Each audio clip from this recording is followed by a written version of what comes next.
Guild খুলেছি KG creators, but প্রশ্ন আসতে পারে হুট করে কেজি ক্রিয়েটর্স গিল্ড কেন খুললাম, আর কাব্য গ্যাং সরি এনএল স্পোর্টস নামে আমাদের যে স্পোর্টস গিল্ড ছিল সেটার কি হলো। এনএল স্পোর্টসই আছে, যেভাবে ছিল ওভাবেই চলতে থাকবে কার্যক্রম, ওটারও মালিক আমি সিটি থাকবো।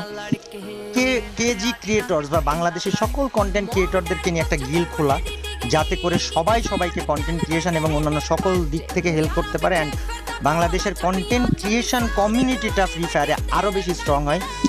এর জন্য KG creators, not only KG creators, মানে আমাকে বলা হয়েছিল যে সবগুলো ক্রিয়েটরের জন্য একটা গিল্ড খুলতে, অ্যান্ড এই আইডিয়াটা আমাকে দিয়েছে সিদ।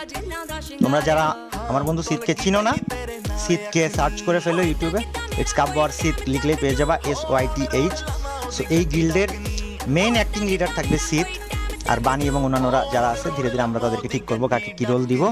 বাট কেজি ক্রিয়েটর্স গিল্ডের মানে তোমার ইনিশিয়েটিভ বা এই গিল্ডের আইডিয়া এসছে আমার বন্ধু শীতের মাথা থেকে, ও আমাকে দুপুরে বলছে, অ্যান্ড এই যে সন্ধ্যাবেলায় আমি লাইভ স্ট্রিমে খুলে ফেলছি। সো এই হচ্ছে কেজি ক্রিয়েটর্স গিল্ডের হিস্ট্রি, যে কেন কেজি ক্রিয়েটর্স খোলা হলো বা এই আইডিয়া কার কাছ থেকে আসলো। আশা করি তোমরা বুঝতে পারছো। ওকে, সো আমাদের কাছে এখন ক্রিয়েটর আসছে কয়জন তাইলে? 4 জন স্টুকে দেখাইতেছে। টমেটটা একটু দেখেন ভাই, আচ্ছা ওটা দেখেন। টম, মানে আমার 90,000 রিফ্রেশ হইতাছে না কেন বাবা?